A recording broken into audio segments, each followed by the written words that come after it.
श्री रामचरितमानस बालकांड दोहा 266 से 270 तक पाठ भावार्थ सहित। नमो राघवाय। नीलाम भुजश्यामल कोमलांगम सीता समारो पितुबाम भांगम पाणौ महासा यकचारु चापम नमामि रामम श्री रघुवंशनाथम। भगवत प्रेमी भक्तजनों, आज आप श्री रामचरितमानस बालकांड दोहा 266 से लेकर के 270 तक का पाठ श्रवण करेंगे, जिसके अंदर एक सुंदर और रोचक आपको कथा श्रवण करने को मिलेगी। जब श्री रामचंद्र जी जनक जी द्वारा रोपी गई धनुष यज्ञ में धनुष को भंग कर देते हैं और सीता जी अपने सहेलियों के साथ, अपनी सखियों के साथ में उनको वरमाला पहनाने के लिए जाती हैं। उस समय वहां पर दुष्ट प्रवृत्ति के और साधु प्रवृत्ति के, दोनों प्रवृत्ति के साधु वहां पर राजा अनेक अनेक देशों से आए हुए बैठे हुए हैं, जो कि धनुष नहीं तोड़ पाए। और वो जो दुष्ट प्रवृत्ति के हैं वो अपनी तरह से गाल बजाने लगते हैं, बोलते हैं कि हमारे रहते हुए कौन सीता जी को यहां से लेके जा सकता है। हम देखते हैं धनुष यज्ञ तोड़ने से ही कोई सीता जी को थोड़ी ले जाएगा। और जो साधु प्रवृत्ति के जो लोग हैं वो उनको बोलते हैं कि हे दुष्टो, मूर्खो, आपकी नाक कट चुकी है, आपकी मुंह पर कालिस पोती गई है, फिर भी आपको शर्म नहीं है। ऐसे यहां पर बैठ करके ये प्रभु के दर्शन करके अपने आप को कृतार्थ करो। ऐसे अनेक प्रकार की समझाइश साधु प्रवृत्ति के राजा देते हैं और उसी समय परशुराम जी वहां पर पहुंच जाते हैं। ये सारा वृतांत आप इस कथा में श्रवण करेंगे। आपसे अनुरोध है आपको इस कथा को अंत तक देखें। बोलो सियावर रामचंद्र की जय। बोलो सियावर रामचंद्र की जय। पवन सुत हनुमान की जय। उमापति महादेव की जय। राधा वन केश चंद की जय। बोलो सभी देवी देवताओं की जय। सब संतन की जय। चरम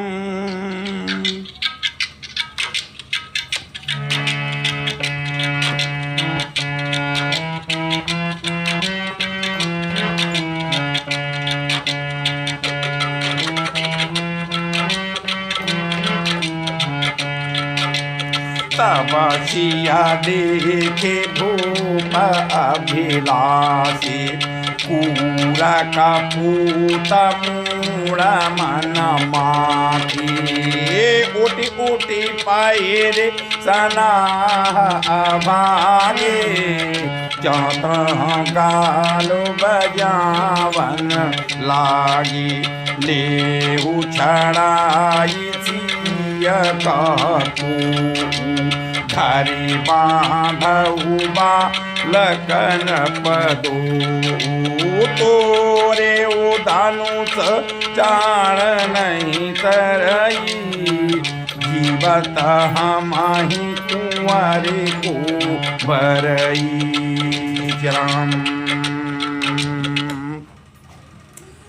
जब श्री रामचंद्र जी, श्री मर्यादा पुरुषोत्तम श्री राम जी ने धनुष भंग कर दिया, उस समय श्री सीता जी अपने सखियों के साथ श्री राम जी को माला अर्पण करने के लिए जा रही हैं। उस समय दुष्ट प्रवृत्ति के राजा सीता जी को देख करके ललचाने लगे और वे दुष्ट कपूत और मूढ़ राजा मन में बहुत तमतमाए और वे अभागे उठ उठ करके कवच पहन करके जहां तहां उल्टे सीधे गाल बजाने लगे, बोलने लगे कि कोई कहता है कि सीता जी को छीन लो और दोनों राजकुमारों को पकड़ करके बांध लो। धनुष तोड़ने से थोड़े ही ना कोई सीता जी को हमसे ले करके यहाँ से चला जाएगा। हमारे जीते जी राजकुमारी को कौन ब्याह सकता है। ऐसी ऐसी बातें वो वहां सभा में बैठ करके बोल रहे हैं। जो विदेव कछु करें सहाई। जीते समर सहित दो भाई। साधु भूप बोले मुस्क्याई, साधु भूप बोले सुने बाने, राज समाज लाज लजानी, बल प्रताप वीरत बड़ाई, नाक बिना कहीं संग सिधाई, सोई सूरता के अब कहूँ पाई, आसे बुद्धि तो विधि मुआ मसिलाई। यदि जनक कुछ सहायता करें तो युद्ध में दोनों भाइयों सहित तो उसे भी जीत लो। यह वचन सुन करके साधु प्रवृत्ति के राजा बोलने लगे कि हे निर्लज्ज राज समाज को देख करके तो थोड़ी सी शर्म करो। अरे तुम्हारे बल प्रताप वीरता बढ़ाई और नाक की प्रतिष्ठा तो धनुष के साथ ही चली गई। वही वीरता थी कि जब कहीं से मिली है ऐसे दुष्ट बुद्धि, तभी तो विधाता ने तुम्हारे मुखों पर काली पोत दी है, कालिस लगा दी है। ऐसे साधु प्रवृत्ति के राजा बोल रहे हैं। चरम दिखाऊं रामाई नयन भरी, तज ईर्षा मधुमो, लखन रोष पावक प्रबल, जानि तलव जनु सियावर रामचंद्र की जय, पवन सुत हनुमान की जय, राधावर कृष्ण चंद्र की जय, उमापति महादेव की जय, बोलो भाई सब संतन की जय। अरे तुम्हारा बल प्रताप वीरता बढ़ाई, सब कुछ की प्रतिष्ठा खत्म हो गई है। अब ईर्षा घमंड और क्रोध छोड़ करके अपने नेत्र भर करके श्री राम जी की छवि के दर्शन कर लो। लक्ष्मण के क्रोध को प्रबल अग्नि जानकर उसमें पतंगे मत बनो। ऐसा जो है, जो साधु प्रवृत्ति के राजा हैं उनको समझाइश दे रहे हैं और कह रहे हैं।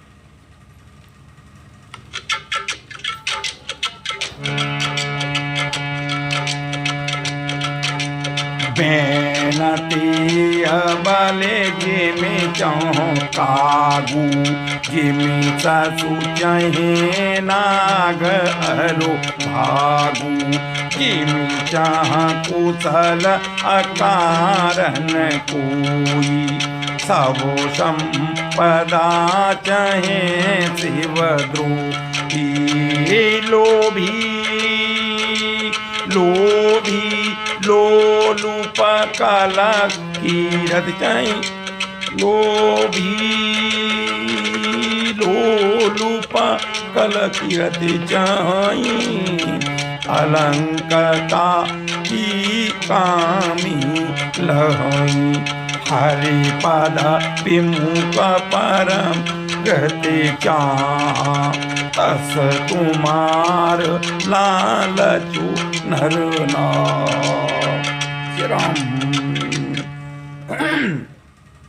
जैसे गरुड़ का भाग कौआ, चाहे सिंह का भाग खरगोश, चाहे बिना कारण ही क्रोध करने वाले अपनी कुशल चाहें, श्री शिव जी के विरोध करने वाले सब प्रकार की संपत्ति चाहें, पर लोभी लालची सुंदर कीर्ति चाहे कामी मनुष्य निष्कलंकता चाहे तो क्या पा सकता है। और जैसे श्री हरि के चरणों में विमुख मनुष्य परम गति यानी कि मोक्ष को चाहे, वे राजाओं सीता के लिए तुम्हारा लालच भी वैसा ही व्यर्थ है, बेकार है। और ये घमंड छोड़ करके और श्री राम प्रभु के दर्शन करके अपने आप को, अपने जीवन को सफल करो। ऐसी साधु प्रवृत्ति के राजा उनको समझाइश दे रहे हैं और कह रहे हैं।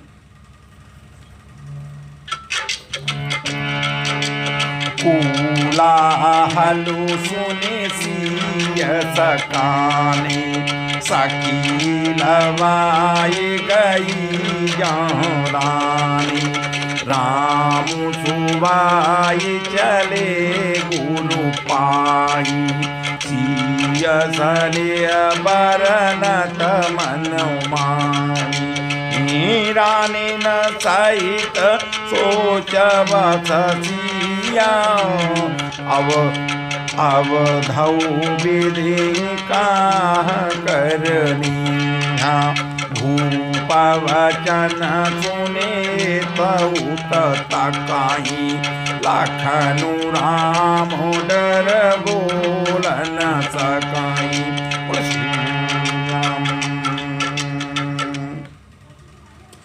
कोलाहल सुन करके, ऐसी राजाओं की गर्जना सुन करके, बात सुन करके, और सीता जी संकित हो गई, संकोच में हो गई। तब सखियां उन्हें वहां से ले गई जहां रानी सीता जी की जो माता थी वहां बैठी थी, वहां पर लेकर के चली गई। श्री रामचंद्र जी मन में सीता जी के प्रेम का बखान करते हुए स्वाभाविक चाल से गुरु जी के पास में वहां से चले गए। रानियों सहित सीता जी दुष्ट राजाओं के दुर्वचन सुन करके सोच के बस में पड़ गई। सोचने लगी कि न जाने विधाता अब क्या करने वाला है। राजाओं के वचन सुन करके लक्ष्मण जी इधर उधर ताकते हैं, परंतु वो श्री रामचंद्र जी के डर से कुछ बोल नहीं सकते हैं, सकुचाते हैं और वहीं चुपचाप बैठे रहते हैं। राम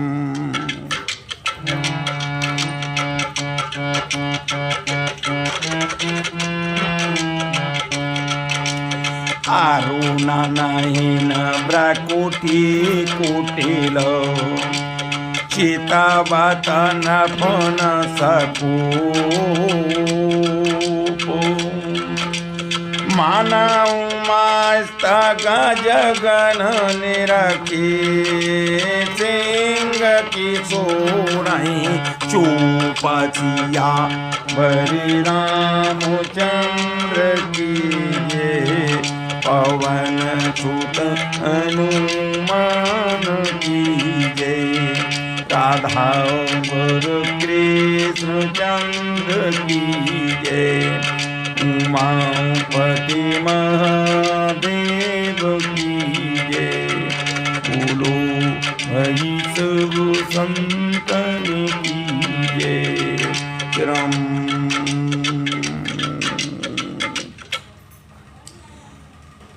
उनके नेत्र लाल और भुएं टेढ़ी हो गई हैं और वे क्रोध से राजाओं की ओर देखने लगे। मानव मत वाले हाथियों का झुंड देख करके सिंह के बच्चों को जोश आ गया हो, ऐसी लक्ष्मण जी की उस समय उस सभा में बैठे हुए अवस्था दिखाई दे रही है, प्रतीत हो रही है, समझ में आ रहा है। राम खैर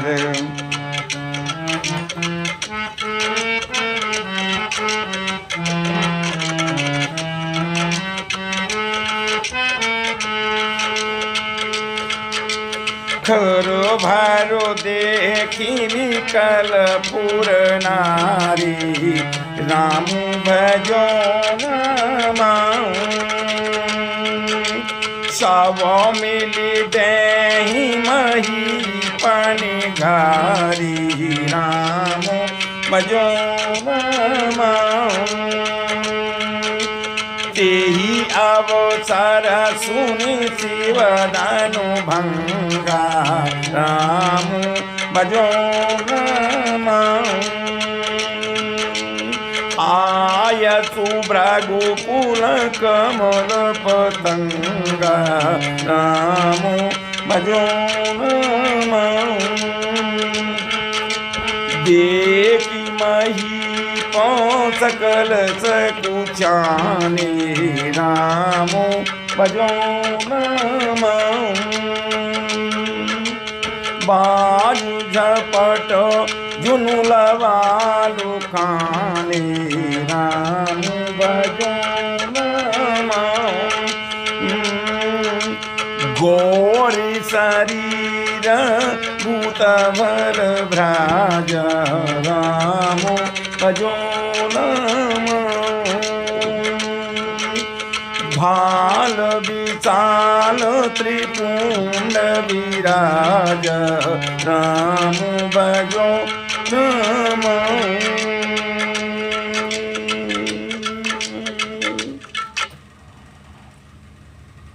राम। खलबली देख करके जनकपुर की स्त्रियां व्याकुल हो गईं और उस मिलकर के सब मिलकर के राजाओं को गालियां देने लगी। उसी मौके पर शिव जी के धनुष का टूटने को सुन करके भृगुकुल रूपी कमल के सूर्य परशुराम जी वहां पर पहुंच गए। इन्हें देखकर सब राजा सकुचा गए, मानो बाज के झपटने से बटेर छिप गए हों।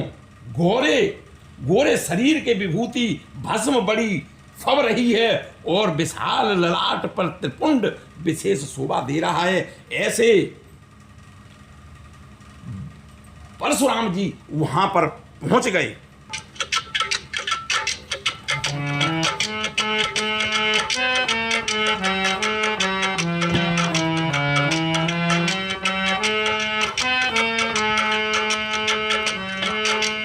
शीस जटा सची बदनु सुहावा रामो भजो नमो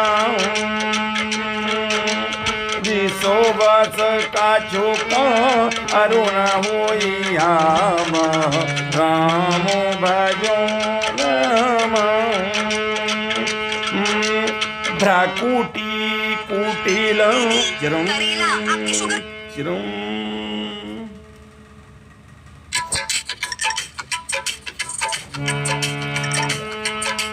भ्राकुटी कुटिल नयनारि घराती नाम भजो नमो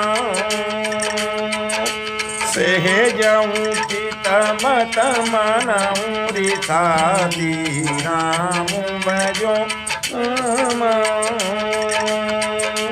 प्रसव कंद उरी बाहु विशाला राम भजो नमो चारु जने उ माल मृग छाल राम भजो नमो कटी मुनि बतन मूड़ दुई भावी राम भजो नमो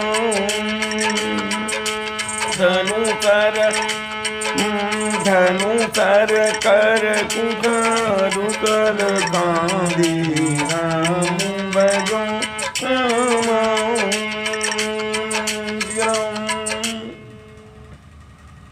सिर पर जटाएं, सुंदर मुख पर क्रोध के कारण कुछ लाल सा दिखाई दे रहा है और भुएं टेढ़ी और आंखों में क्रोध से लालिमा दिखाई दे रही है। सहज ही देखते तो भी ऐसा जान पड़ता है कि मानो क्रोध में वो अंधे हो रहे हो, वो क्रोध में बहुत ज्यादा क्रोध में हैं और बैल के समान ऊंच और पूर्ण कंधे हैं, छाती और भुजाएं विशाल हैं, सुंदर यज्ञोपवीत यानी कि जनेऊ धारण किए हुए हैं और माला पहने और मृग चर्म लिए हुए हैं।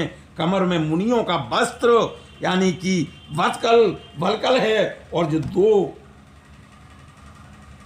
तरकस माले हैं, हाथों में धनुष बाण और सुंदर कंधे पर फरसा धारण किए हुए ऐसे प्रचंड ऐसी सुंदर स्वरूप में परशुराम जी वहां पर पहुंच गए हैं।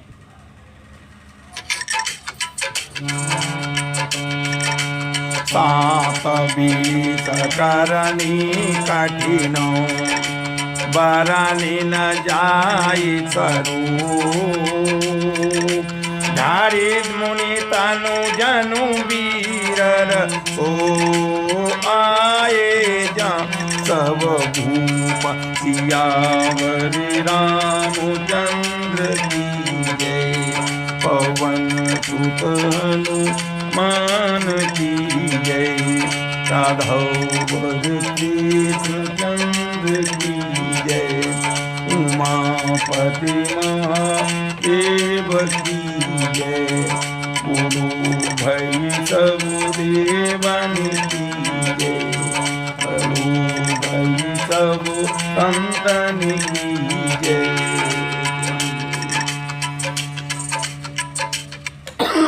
शांत भेष है परंतु करनी बहुत कठोर है। स्वरूप वर्णन नहीं किया जा सकता है। मानो वीर रस की मुनि का शरीर धारण करके जहां सब राजा लोग हैं वहीं पर आकर के पहुंच गए हैं परशुराम जी।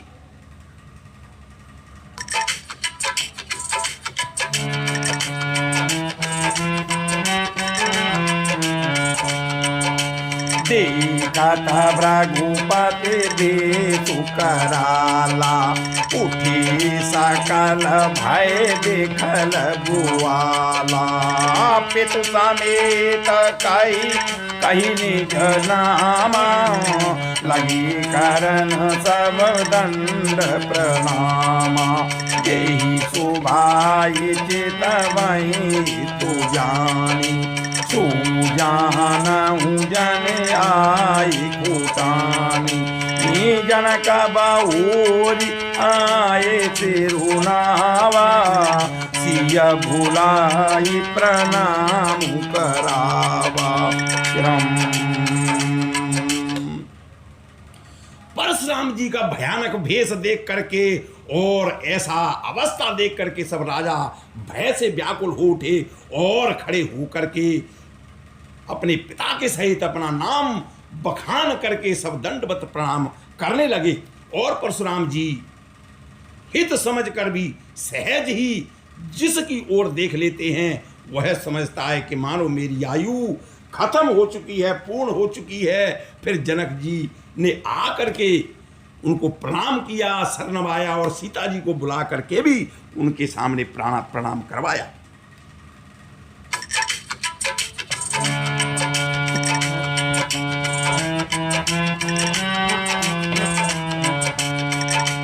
आशीष दीन सखी हरसानी। निज समाज ले गई सयानी। विश्वामित्र मिले मुनि आई। पद सरोज में ले दो भाई। राम लखन दशरथ के दूता। दीन आशीष देखे बल जोता। राम ही चिताई रहे थके लोचन। रूपया पार मार मंद मोचन।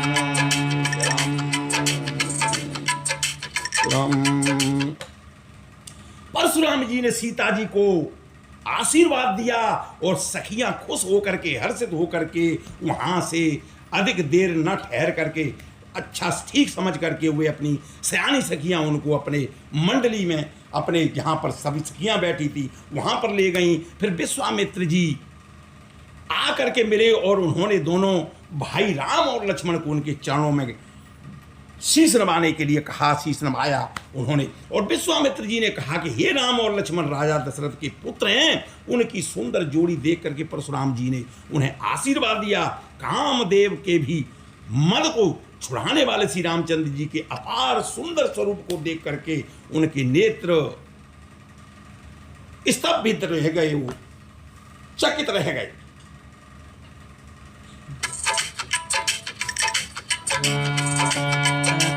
बहुरी बिलू के बेदे हसनो। कहाँ का अति भीर। पूछत जाने अजाने जिने व्यापक को शरीर। किया बरी रामचंद्र की जय। पवन सुत हनुमान की जय। उमापति महादेव की जय। राधावर कृष्ण चंद्र की जय। गुरु भई सब देवन की जय। गुरु भई सब संतन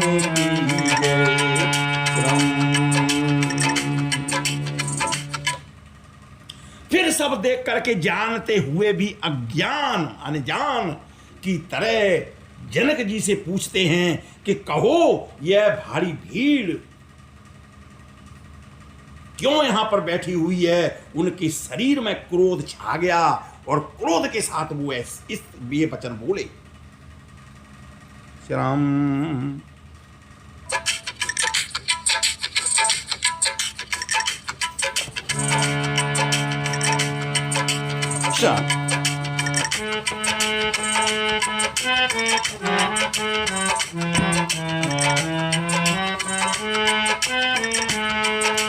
समाचार कहे जनक सुनाई राम भजो नामा। यही कारण मई पसर आई राम भजो नामा। कौना तब वचन फिरी अनत निहारी राम भजो राम। देखे चापो खंड माई धारी राम भजो राम। अतिरि सब बोले वचन कठोरा राम भजो राम। कहू जड़ धनुष कहू जड़ जनक धनुष के तोरा राम भजो राम। वेगी दिखाऊं मूड़नत आजू राम भजो राम। उलटऊं माई जो लगी तब राजू राम भजो राम।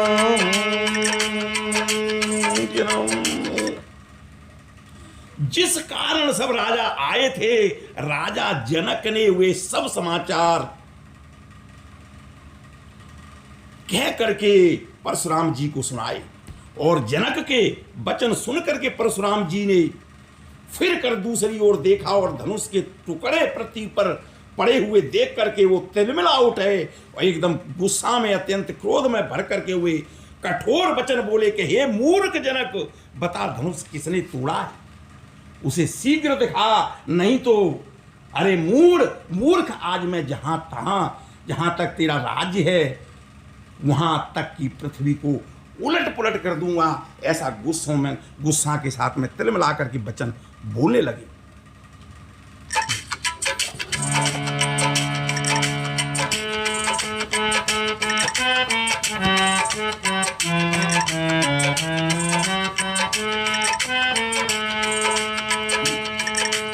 अतिरु उतारू देतन पुनाही राम भजो राम। कुटिल भूप हर से मन माही राम भजो राम। खुरा मुनि नागन गर नर नारी राम भजो राम। सोचाई सकल त्रास उर भारी राम भजो राम। मनो पछताहि सिया में तारी राम भजो राम। विधि अब सामरी बात बिगारी राम भजो राम। भृगुपति कर सुमाओ सुन सीता राम भजो राम। अरधनि में सकल पोषण गीता राम भजो राम। राजा को अत्यंत डर लगा, और जिसके कारण वे उत्तर नहीं दे पा रहे हैं, उत्तर नहीं दे रहे हैं, यह देख करके कुटिल राजा, दुष्ट राजा मन में बड़े खुश हो रहे हैं, प्रसन्न हो रहे हैं कि देवता, मुनि, नाग और नगर के स्त्री पुरुष सभी सोच करने लगे, सोच में पड़ गए। सबके हृदय में बड़ा भय उत्पन्न होने लगा कि सीता जी की माता भी अपने मन में पछता रही हैं, विचार कर रही हैं कि हाय विधाता ने अब बनाई बात को बिगाड़ दिया। परशुराम जी का स्वभाव सुन करके सीता जी को आधा क्षण भी कल्प के समान बीतने लगा। राम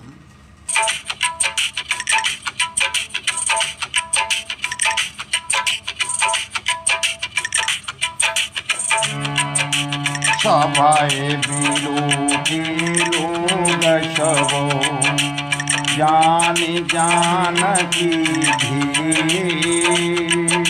हृदय न हरत विषादु कछु बोले दिल रघुवीर सिया रामचंद्र की जय पवन सुत हनुमान की जय उमापति महादेव की जय बोलो भई सब संतन की जय बोलो भई सब देवन की जय।